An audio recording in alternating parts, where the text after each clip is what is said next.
안녕하십니까. 통박사 조병호입니다.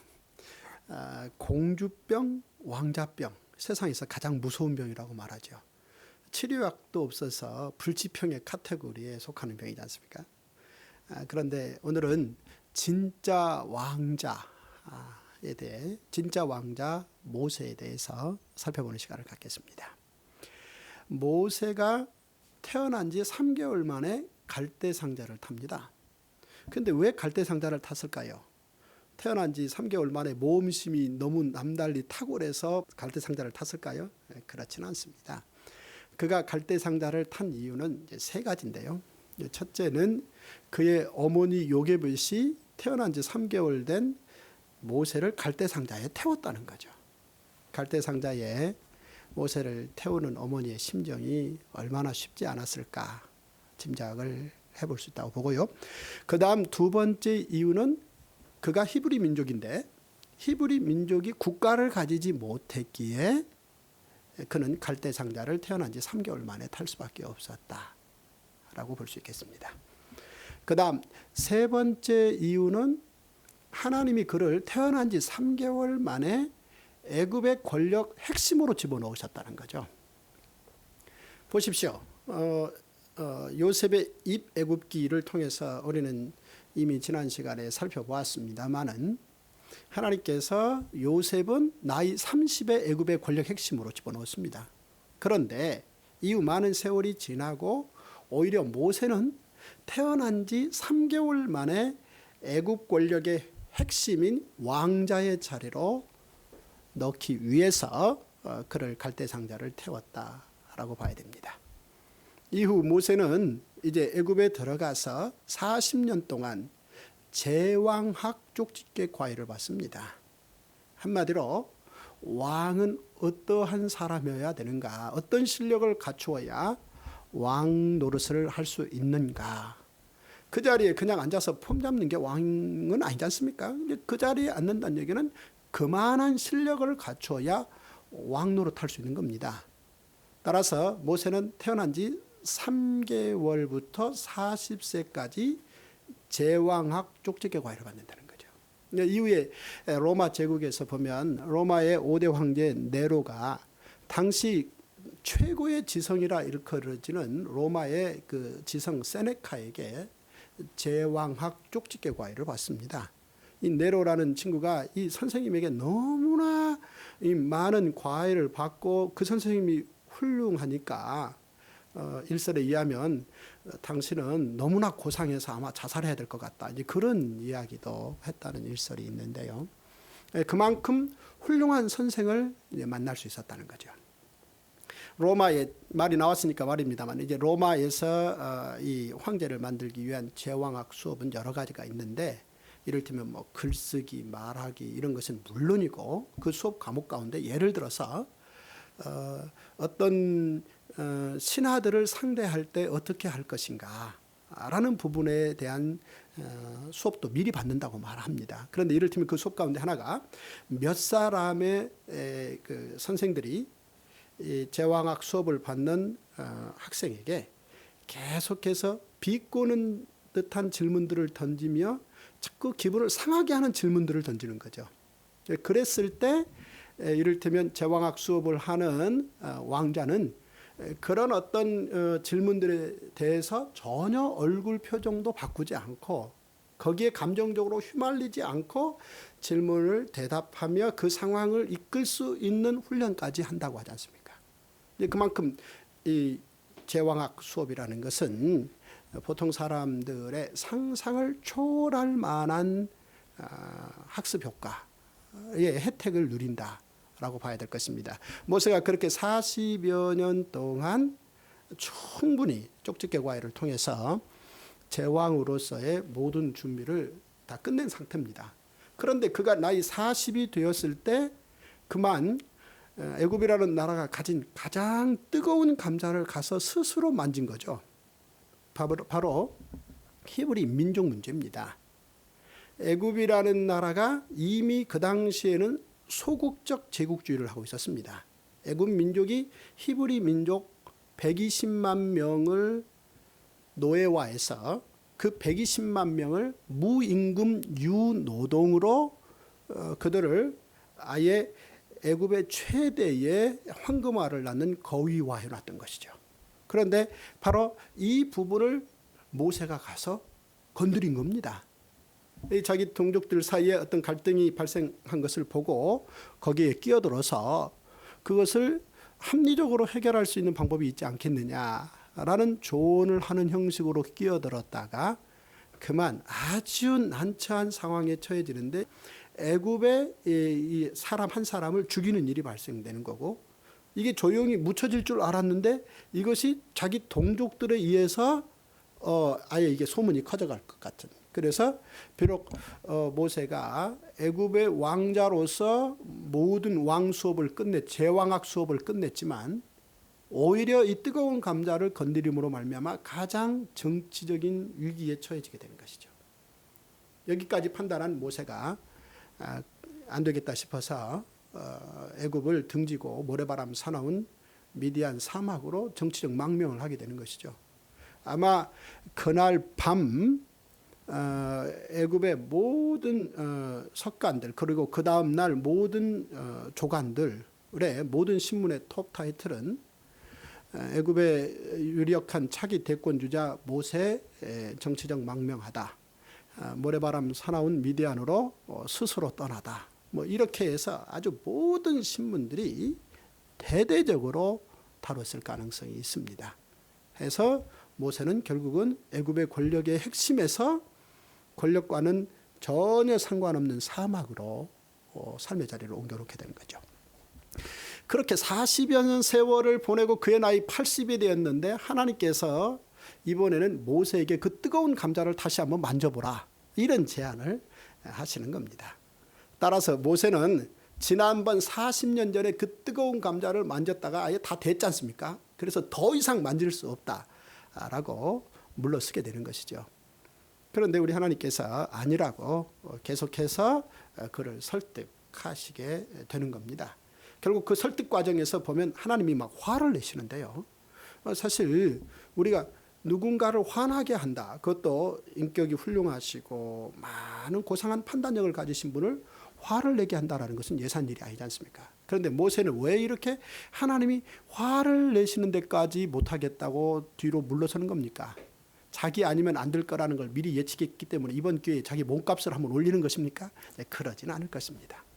이게 워낙 사실은 이미 소국적 제국주의로 히브리인들을 노예화해서 애굽의 경제 생산성을 높이고 있는 애굽의 속사정을 가장 정확히 모세는 알고 있기에 이 일을 감당하기가 쉽지 않다라는 것을 좀 더 명확하게 판단했다는 것이죠. 그럼에도 불구하고 하나님이 강력하게 화를 내시면서 설득하심으로 놀랍게도 모세는 설득을 당했다는 거죠. 여기에서 하나님이 화내셨다는 얘기는 그만큼 하나님이 강렬하게 설득하셨다, 이런 표현으로 우리가 읽어야 되겠습니다. 사실 그를 대상으로 진심으로 화까지 낸다는 얘기는 그는 정말 그와 함께하고 싶은 어떤 열정이 있지 않으면 그 설득까지는 어렵다고 봅니다. 이제 이렇게 설득당한 모세가 드디어 애굽으로 들어갑니다. 애굽으로 들어가는데 그가 마땅히 이제 바로 왕을 만나서 이 권력의 핵심들 사이에 문제의 결정을 끝을 내야 됩니다만은 그러기 전에, 협상 전에 모세는 먼저 자기 동족들을 찾아갑니다. 그런데 놀랍게도 40년 전에 자기가 만났던 동족들, 그 동족들은 굉장히 사실은 자기 입장에서는 무섭잖아요. 그런데 따뜻하게 맞아주는 거예요. 그리고 하나님의 메시지, 이제 우리는 애굽을 나가자, 이런 제안을 했을 때 와, 놀랍게도 자기 히브리 민족들이 모세 중심으로 일치단결해 주는 거죠. 지난 40년 전의 모습하고는 격세지감의 감을 느끼는 상황이라고 봐야 되겠습니다. 용기 백배한 모세는 이제 힘을 얻어서 바로 왕의 협상 테이블로 올라가는 거죠. 이제 본격적으로 모세와 바로는 민족 문제를 놓고 6개월에 걸쳐서 10번의 협상을 하는 거죠. 그런데 이 협상을 살펴보면 세 단계 협상을 했다라는 거 볼 수 있겠죠. 그러니까 첫 번째 협상은 모세가 이미 자기 동족 히브리 민족과 결의를 다진 상황으로 나타나는 거죠. 이 애굽의 바로 왕이 모세를 협상 테이블에서 일단 만나는 줍니다. 왜냐하면 비록 지팡이 하나 들고 왔지만 그래도 40년 전에 전직 대권 후보요 애굽의 아주 유력한 왕자였지 않습니까? 그러니 그를 만나 주는 거죠. 해서 본격적으로 협상 테이블에 앉아서 이제 의제를 올립니다. 의제의 내용인즉슨 120만 명의 히브리 노동자들을 출애굽시켜 가겠다는 거죠. 바로 왕이 모세에게 씩 웃으면서 말합니다. 왜 이래 이거 선수끼리 그거 다 빼가 버리면 나보다 어쩌라고. 그건 말이 안 되잖아. 그건 협상감이 아니야. 그러면서 사실은 모세를 보고 비웃습니다. 그럼에도 불구하고 이제 모세는 하나님의 뜻이다라고 이 일이 추진되어야 됨을 당위성을 말하게 되는 거죠. 어찌됐든 실질적인 힘을 가진 바로 왕이 자 우리 협상하지 말자 그만하자 가봐 이렇게 그 자리를 박차고 일어나므로 모세는 이제 나와야 했습니다. 바로 이때 이제 바로 왕 생각에는 두 번째 협상은 진행되지 않을 거라는 생각이 있었던 거죠. 왜냐하면 모세가 이 협상의 동력을 어디서 가져온 줄을 알았던 거죠. 따라서 바로 왕은 바로 자기 신하에게 명령을 내려서 두 번째 협상 동력이 더 이상 히브리 민족에게서 나오지 않도록 수를 쓰는 거죠. 이를테면 그 히브리 노동자들에게 생산 목표는 높이되 거기에 필요한 재료를 제공하지 않고 만약에 그 목표를 달성하지 않았을 때 채찍을 가한다라는 이 단순하고도 간단한 명령을 바로 실행시킴으로 말미암아 히브리 민족들이 갑자기 지난번 모세와 그렇게 손을 잡고 아주 큰 뜻을 이루겠다라고 맹세를 했는데 그게 바로 왕의 명령 한마디에 그냥 대쪽 쪼개듯이 모세와 히브리 민족 사이에 나뉘고 말아버렸다는 거죠. 더 이상 무엇을 가지고 무슨 힘을 가지고 협상 테이블에 올라야 된단 말입니까? 이제 이런 어떤 상황을 40년 만에 애굽의 모든 도와 각 신문, 석간 신문에 기사가 나왔는데 지난번 40년 전에 망명 기사는 톱타이틀이었지만 이번 기사는 이제 표주박이나 휴지통에 자그맣게 난 거죠. 모세 40년 만에 지팡이 하나 들고 애굽에 나타나서 히브리 민족의 출애굽을 의논했는데 그러고 끝났겠죠. 어찌됐든 이렇게 해서 10번의 협상 가운데 1단계 협상은 사실은 이렇게 종료가 됩니다. 더 이상 사실은 모세 입장에서는 바로 왕을 만나러 갈 어떤 협상 동력이 없는 거죠. 왜냐하면 협상 테이블에 앉는다라는 것은 서로 힘이 대등할 때이고 지금 21세기에도 사실은 가장 월등한 직업 중에 하나가 니고시에이터, 즉 협상자들입니다. 그러니까 이 협상의 능력은 협상이라는 것은 이게 굉장한 이 사건이라서 이것을 이끌 수 있는 사람은 능력 있는 사람이고 이럴 때는 자기가 가진 모든 능력을 기반으로 자기 민족적 능력 모든 능력을 기반으로 주고받는 게 협상이지 않습니까? 그런데 사실 이제 모세 입장에서 더 이상 바로 왕에게 내놓을 힘이 없는 거죠. 지난번에는 자기 동족들의 결속이라도 있었지만 이번에는 그것까지 끝났기 때문에 더 이상 바로 왕을 만나서 이제 우리 만나야 되며 우린 가야 돼. 현실적으로 인정해야 되지 않겠어? 어떤 이런 얘기를 할 수 있는 근거가 없다라는 거죠. 근데 바로 이제 그래서 2단계 협상이 진행이 되는데요. 바로 이때 모세가 바로 왕 협상 테이블로 나아갈 때 협상 동력이 바로 하나님께서 사용하신 자연 재난 카드라는 거죠. 이 카드를 통해서 사실은 이제 모세는 바로 왕과 더 8번의 협상을 더 진행할 수 있었습니다. 그러면서 사실은 협상에 유리한 고지를 거의 다 차지를 하지요. 문제는 이제 그럼에도 불구하고 애굽의 협상 테이블에 앉은 이 바로 왕이 이 전반적 상황에 대해서 송두리째 파악을 못하는 겁니다. 그러면서 오히려 9번의 협상이 끝날 즈음에는 모세에게 우리 다시 만나지 말자. 너 다시 협상하러 오면 내가 너를 죽일 거야. 이렇게 협상 종료를 선언하는 거죠. 그들 사이에서 죽이겠다는 말은 사실은 그렇게 농담이 아닙니다. 실질적으로 해서 2단계 협상이 끝나는 거죠.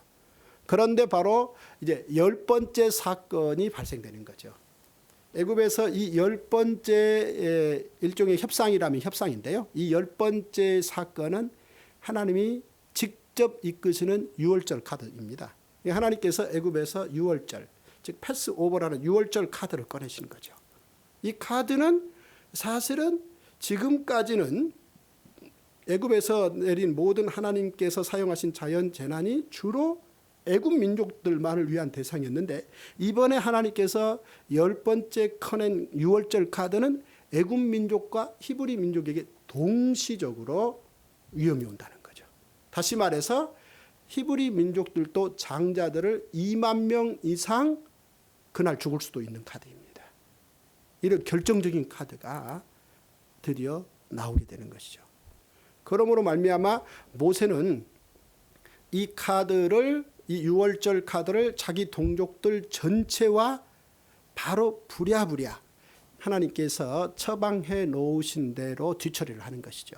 다름이 아니라 이 유월절 카드가 지나가는데 이때 양을 잡아 피를 받고 그 피를 문설주 좌우 임방에 바름으로 말미암아 각 가정의 장자들 2만 명 이상이 그날 애굽에서 목숨을 건질 수 있다라는 하나님의 이 명령을 실행하기 위해서 그날 밤 그들이 묶여서 최선을 다했다는 거죠.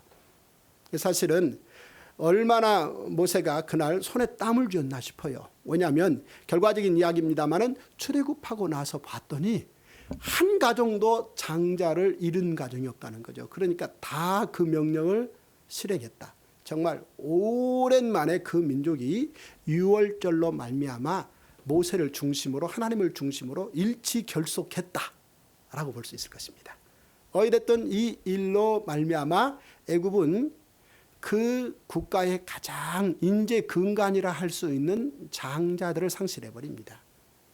그리고 바로 출애굽을 명령해 주죠.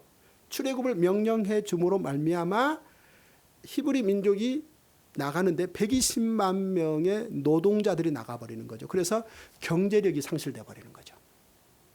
그런데 그만 여기서 끝내면 좋을 텐데 애굽의 군인들이 애굽을 떠나는 히브리인들을 뒤쫓아가서 홍해까지 가잖아요.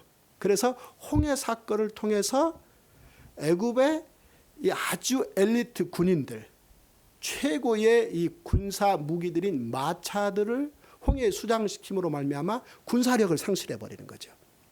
이렇게 결국 애굽은 유월절 사건을 통해서 인재의 핵심인 장자들을 상실하고, 출애굽 사건을 통해서 이 히브리인들의 출애굽 사건을 통해서 120만 명의 노동력을 상실하고, 홍해 사건을 통해서 그들의 최고의 군사력을 상실함으로 말미암아 이제 애굽은 그나마 소국적 제국주의로도 진행하지 못하고, 즉 그 나라 내에서 한 민족을 노예화해서 일종의 한 민족이 다른 한 민족을 다루는, 다스리는 이런 형태의 소국적 제국주의도 거기에서 끝을 내고, 이후 결국은 애굽이 6대 제국이 아니라 이를테면 6대 제국에 참여하지 못하는 아수르, 바벨론, 페르시아, 헬라, 로마라고 제가 이제 5대 제국을 말했는데요. 애굽까지 끼어서 6대 제국을 말하지 않는 이유가 바로 여기 있게 되는 것이죠.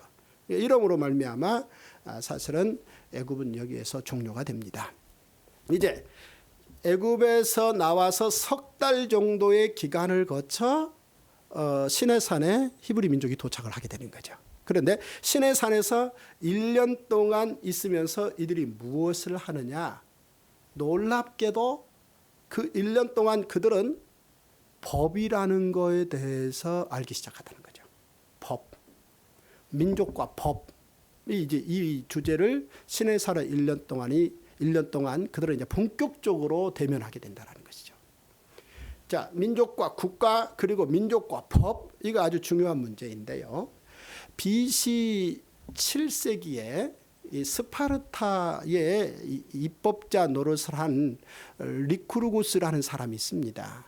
이 사람은 스파르타라는 나라의 이 국가를 세우기를 원했던 거죠. 그러니까 이 사람 생각에는 가장 고상한 나라는 법을 가진 민족이다라는 생각이 있었던 거죠. 해서 제대로 된 나라를 만들려고 이 사람은 주변에 많은 나라들을 여행했습니다. 애굽도 가고 많은 나라에 가서 법들을 모아서 이를테면 스파르타에 법을 세우려고 했던 거죠. 이 사람의 생각 속에 하나는 사실은 법을 만드는 사람이 가장 중요하게 생각해야 되는 부분이 어린아이들을 교육하는 것이다. 이런 이야기까지 할 정도로 사실은 법을 만들려고, 국가에게 법을 만들려고 애를 썼고요. 그 이후에 그리스의 한 도시국가에서 살았던 이 소크라테스라는 사람은 악법도 법이다 라는 말을 받아들였지 않습니까? 이 법이 아직 불완전하지만 이 법의 사회적 가치가 어느 정도 효과적이어야 되는가를 의미를 담아냈다고 봐야 될 것입니다. 그런가 하면은 이제 플라톤이라는 사람은 이를테면은 국가의 명목상의 목적은 정의가 무엇인가에 정의를 내리는 것이다. 그러니까 이렇게 이 정의란 무엇인가, 이게 법이 없으면 사실은 이 논의를 할 수 없는 거죠. 이 플라톤이라는 사람은 사실은 자기의 국가론을 말하면서 스파르타를 아주 모범적으로 생각했다라고 말을 합니다.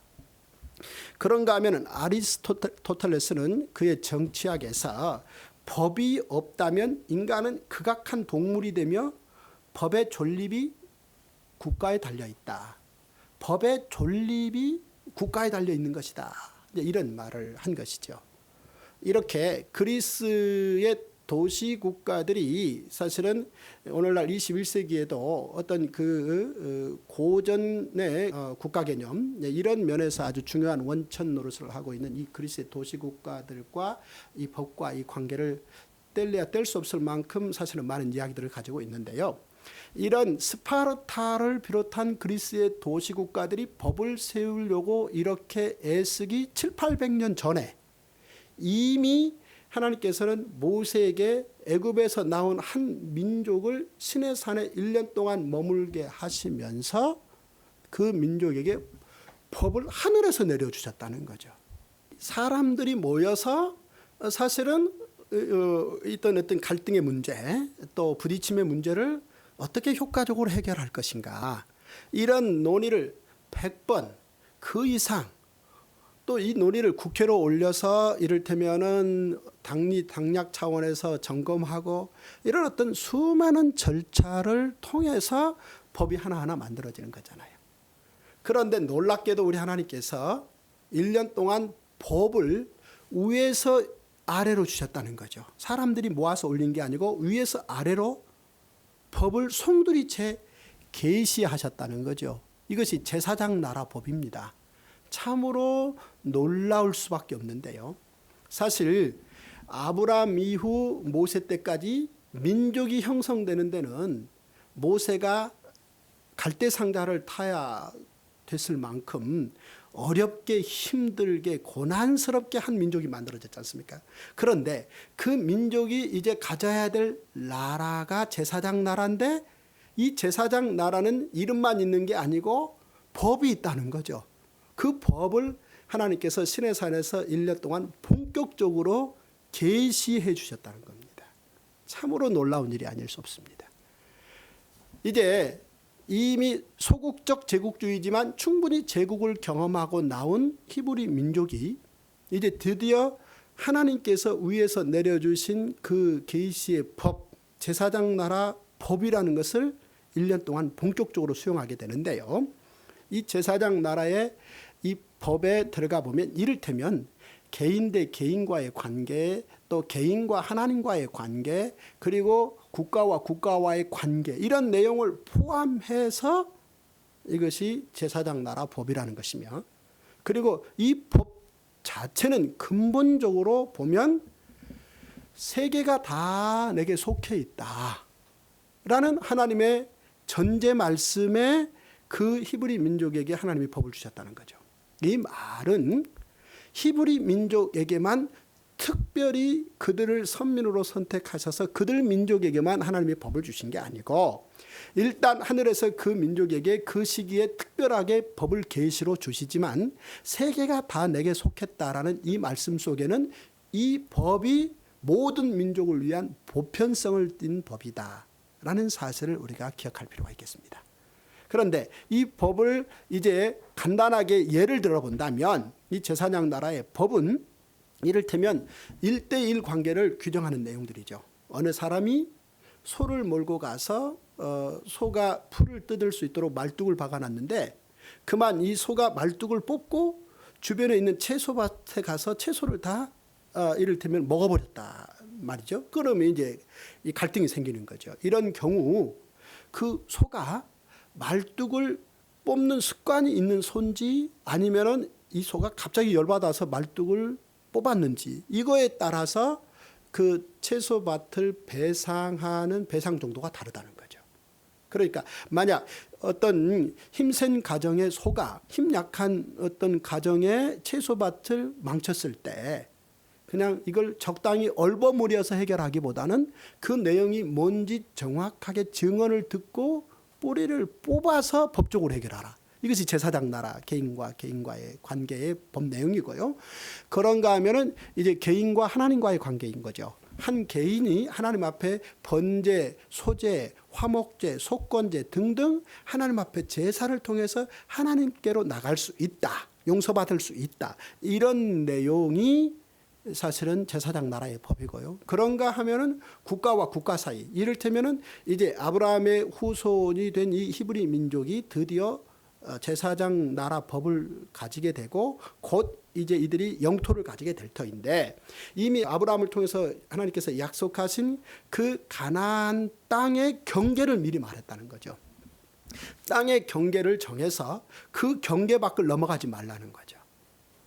그래 우리가 이 힘이 있는 나라가 이 제국인데 제국은 군대를 가지고 어떻게 하든 다른 나라의 경계를 넘어가서 그 경계를 허물고 힘이 있는 나라로 다 포함시키는 것이 제국이지 않습니까? 그런데 제사장 나라 법이라는 것은 힘이 있건 없건 간에 그 나라 경계까지 또 지키라는 거죠. 여기까지 포함해서 제사장 나라법이다라고 말씀드릴 수 있습니다.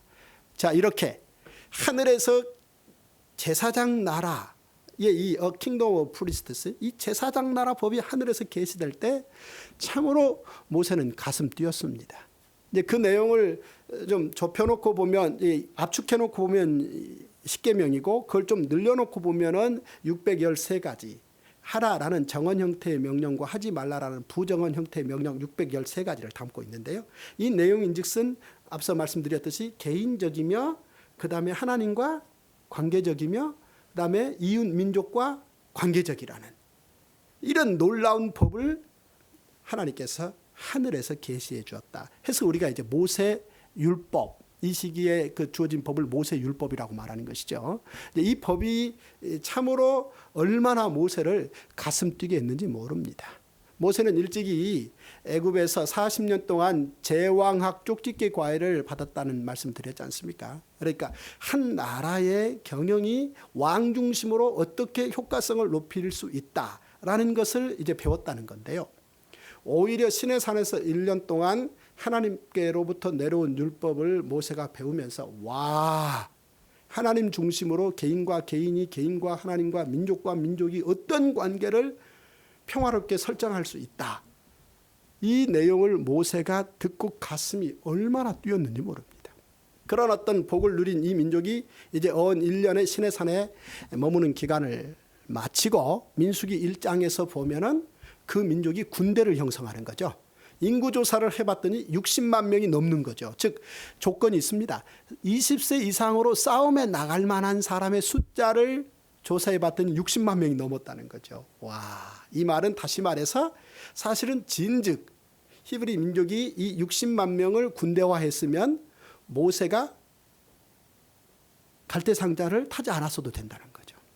즉 히브리 민족의 각 가정들은 민족은 가지고 있었지만 그 민족이 국가를 가지고 있지 않았고 그 국가 안에 포함된 군대를 가지고 있지 않았기 때문에 애굽 군인들이 와서 자신들의 장자들을 빼앗아 가는데 영아 장자들을 빼앗아 가는데 그걸 방치해야 되는 그러니까 이런 어떤 시기를 보냈었는데 이제 드디어 이들이 시내산에서 1년 동안 법을 가지게 되고 그리고 민수기 1장에서 군대를 가지게 되는 놀라운 성과를 거둔 거죠.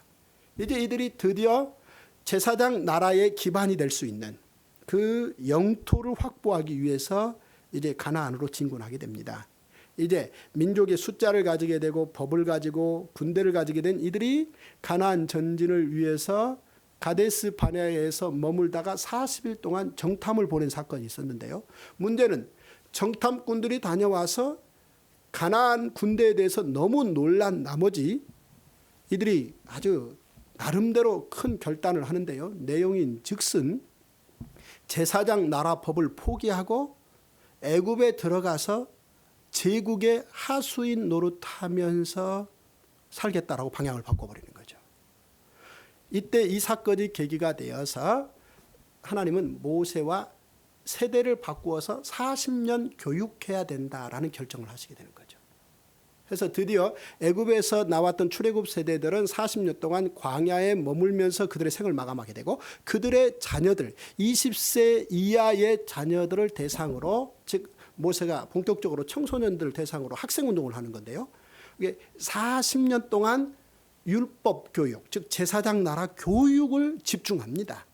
해서 드디어 이들이 40년 동안 제사장 나라 교육을 통해서 법 마인드, 법 인식을 한 사람 한 사람이 실체적으로 이제 체득하게 됨으로 말미암아 40년이 마감될 즈음엔 이제 제사장 나라 법은 모세 한 사람의 이해에서 머무는 게 아니라 사실은 만나 세대들, 하늘에서 내려오는 만나와 하늘에서 내려온 율법을 동시에 40년 동안 먹고 교육을 통해서 학습된 이 만나 세대들이 제사장 나라 법 인식을 명확하게 실질적으로 체득하게 되었다라고 볼 수 있겠습니다.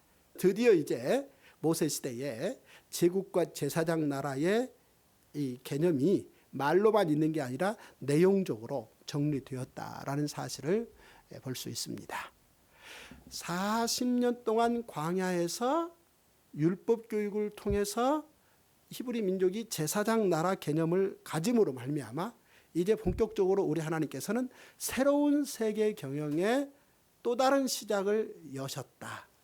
여기까지 우리는 살펴봤습니다.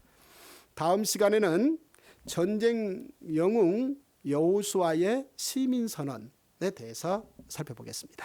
여기까지입니다. 감사합니다.